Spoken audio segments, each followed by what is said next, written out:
โคตรครับ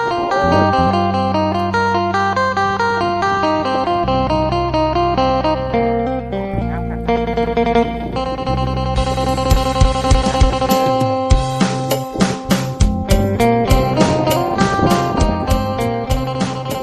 มาตกปลาให้เรา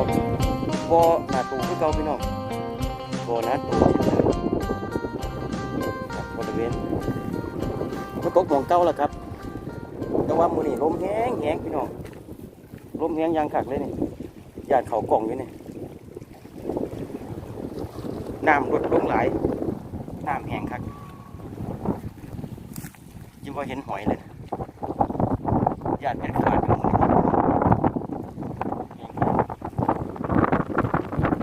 หมายเดิมมองเดิมมองหมานผมครับเนี่ย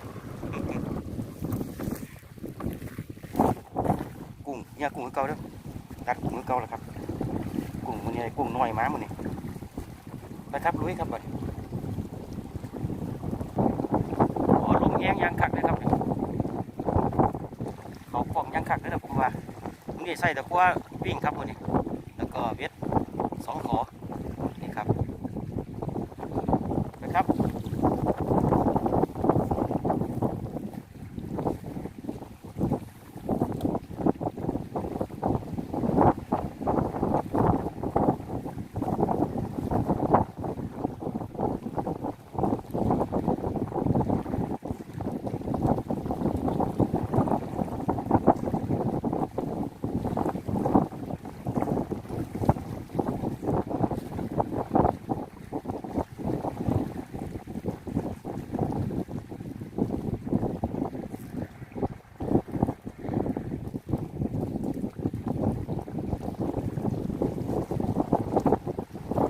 แรกพี่น้องฟ้าเป็นหน่อยฟ้าเมือกหลาย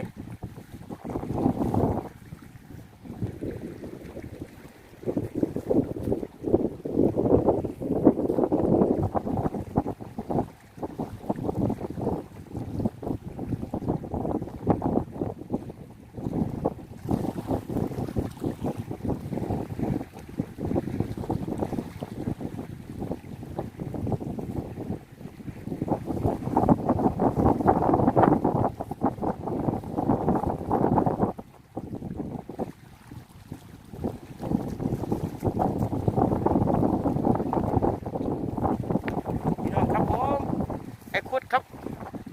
ไอ้คุดมาแล้วไอ้คุด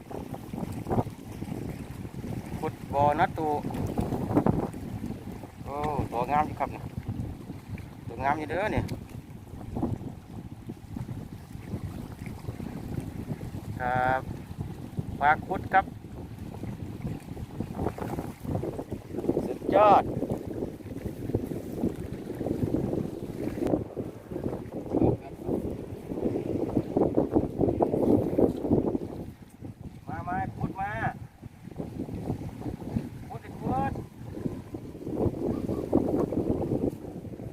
วันนี้ตกชิ้นเหลียวไม่ได้เลย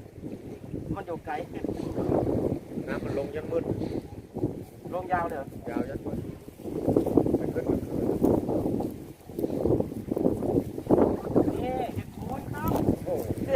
ตัวแรกเห็ดโคนครับ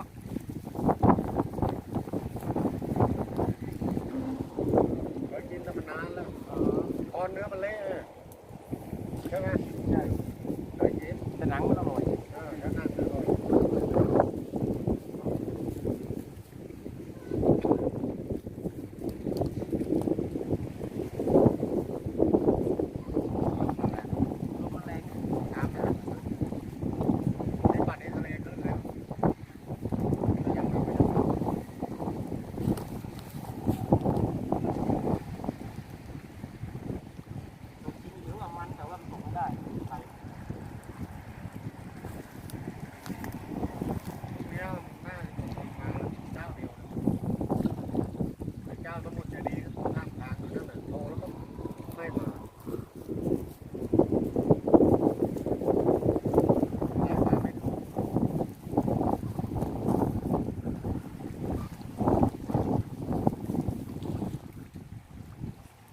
ได้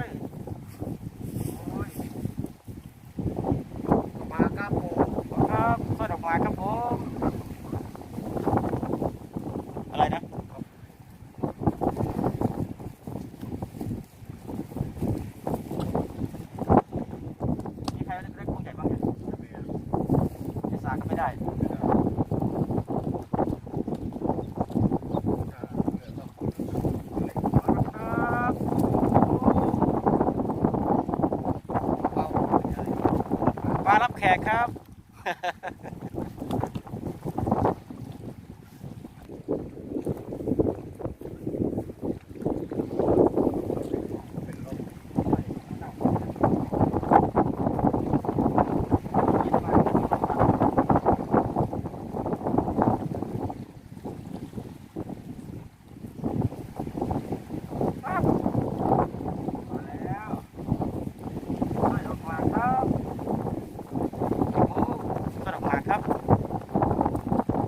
คักนะครับลมแห้งแห้ง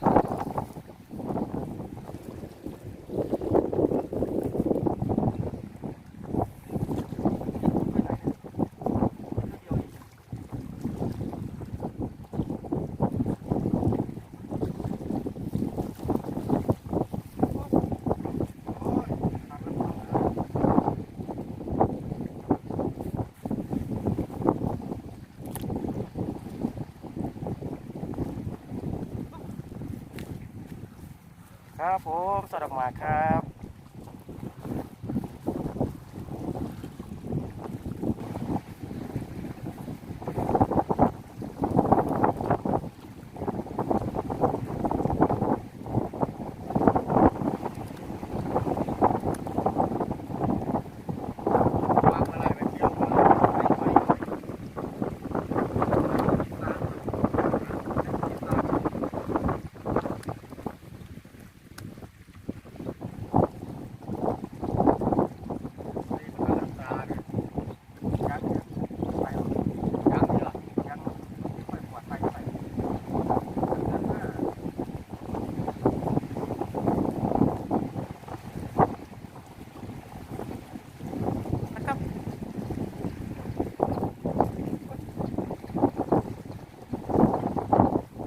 ครับผมขุดเล็กขุดเล็ก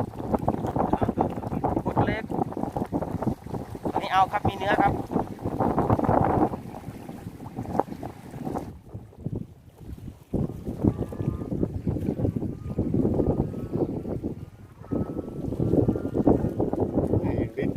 เห็ดโคนเห็ดโคนครับโอ้ยตัวใหญ่ทำพี่น้องไง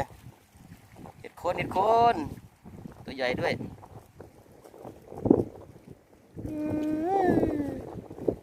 สุดยอดแล้ว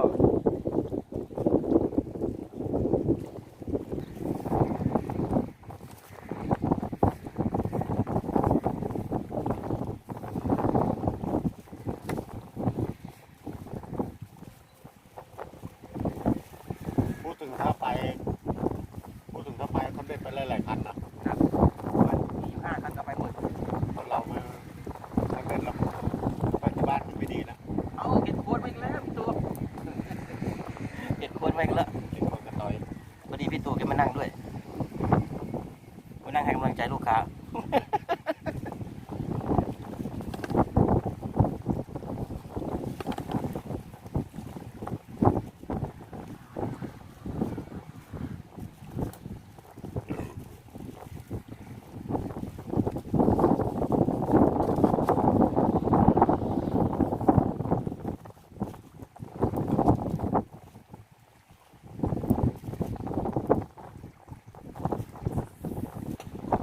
ไกลหน่อยครับดีใกล้ปลายมันหลายครับปลาย3 เงี้ย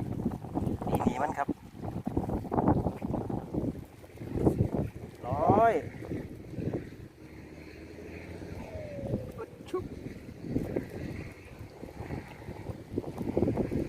แก่นครับเฮ้ยเสื้อออกมาคือตาโตเนาะ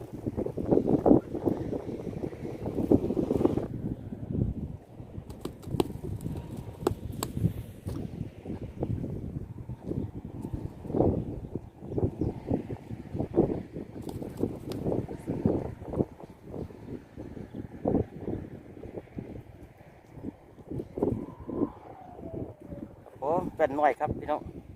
โอ้มือแต่นกเนี่ย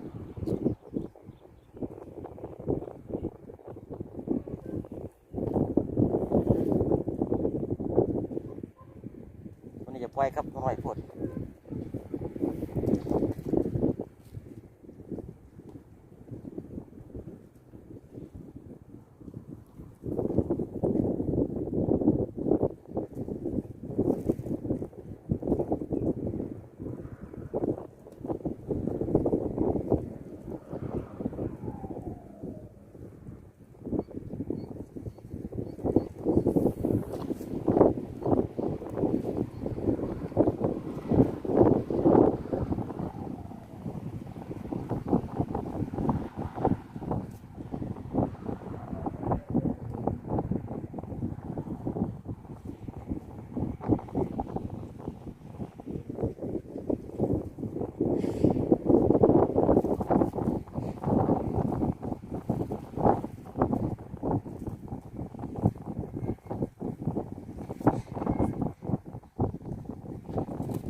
ดอกมาครับดอกงามเลยพี่น้องใส่เก่าเหมือนเดิมครับไงทำนี่แหละครับรักพอดีเลย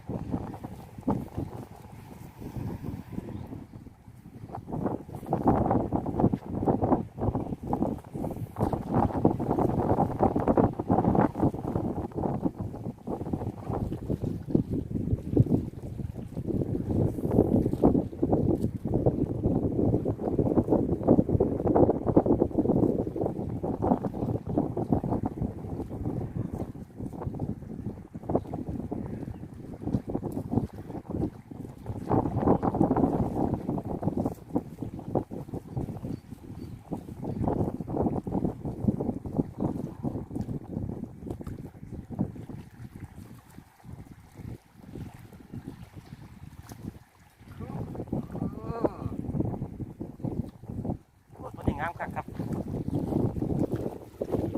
ตัวนี้งามครับเด้อพี่น้อง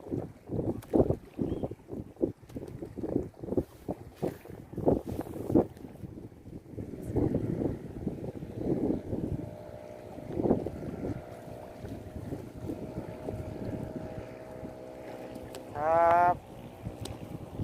ตามมาติดๆครับ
ขุดครับปากขุดครับพี่น้อง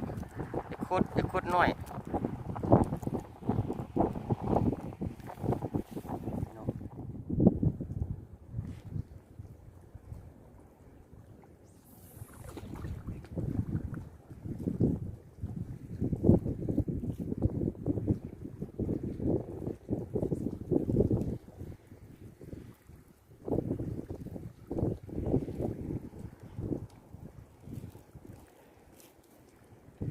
ปากขุดครับพี่น้องขุด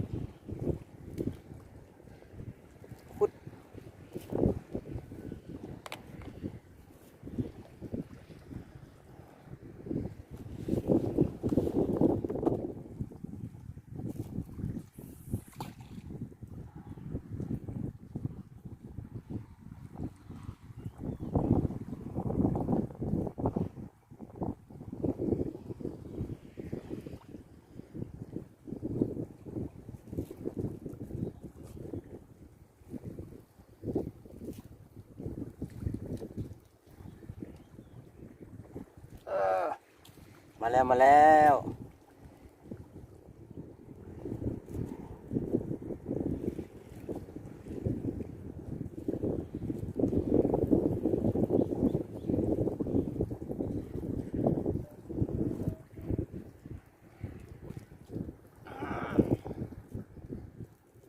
ครับสนุกมาก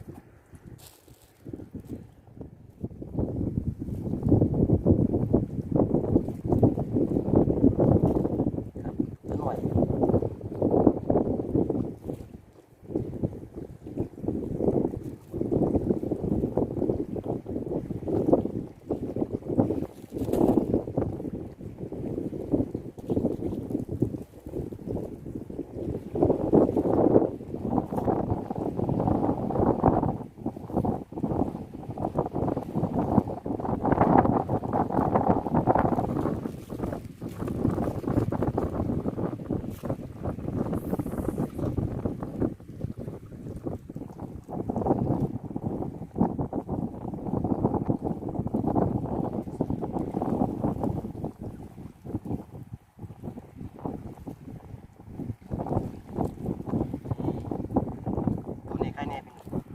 แน่ครับง่ายเติบอยู่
แว่นน้อย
สนุกมากครับ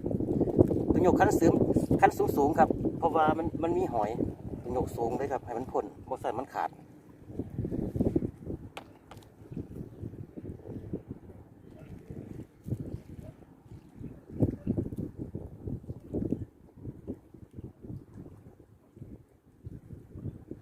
กินเลิกมากเลยครับ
ครับผมตอนนี้ก็มืดค่ำแล้วครับสิกลับบ้านกลับซองแล้วครับบัดนี้อากาศยามมาแรงลมแห้งมืดมือเลยครับมือนี้แห้งโพดเลยจึงว่าลมกล้องผมลม2 เทื่อ 3 เทื่อครับสรุปยอดครับมืดแล้วมื้อนี้บ่หมานปานใดครับมื้อนี้บ่หม มันเป็นไดค่ำละนี่ครับผลงานเขาหมดนี่เชิบไปโคนนี่ตัวงามเห็ดโคนครับมืดนี่ก็เห็ดโคนด้วยเนี่ยโคนเห็ดโคนครับเห็ดโคนมัน5-6 ตัวแหละครับมีตุ่นงามๆเลยครับใส่งามๆเลยนี่ครับมีตุ่นสิละปลาเป็นปลาขุดก็ได้2-3 ตัวเห็ดโคนตัวนึงนี่แต่ละขุดตัวใหญ่ซะละขุดใหญ่เอาผู้เห็นขุดใหญ่แล้วครับนี่ครับขุดใหญ่พอได้ทอดได้ต้มอยู่ครับวันนี้ผมหมานมาไหนครับครับผมบ่อน่ะตัวเก่าเด้อพี่น้องเด้อบ่อน่ะตัวเหมือนเดิมครับช่วงนี้ชั่วโมงนี้ผมก็บ่ทันได้มีหมองไปแล้วครับเพราะว่าบ่ทันได้หาหมายใหม่อยู่กับมาหมองเก่าแหละครับก็ถือว่าหมานอยู่ดอกมาทุกเที่ยวก็ได้แต่ว่ามื้อนี้มันถึงได้บ่หลายเนาะ ครับผมสำหรับคลิปนี้นะครับตกปลาบ่อน่ะตัวก็ยังพอมีตัวอยู่ครับบ่หมดง่ายดอกบ่อมันใหญ่บ่อลึกบ่อใหญ่ท่านใดสนใจก็มาเด้อครับตามเบอร์โทรที่ผมเคยให้ไว้ล่ะครับ200 บาทครับห้ามปูอย่างเดียวครับครับผมเดี๋ยวพบกันคลิปหน้านะครับผมสวัสดีครับ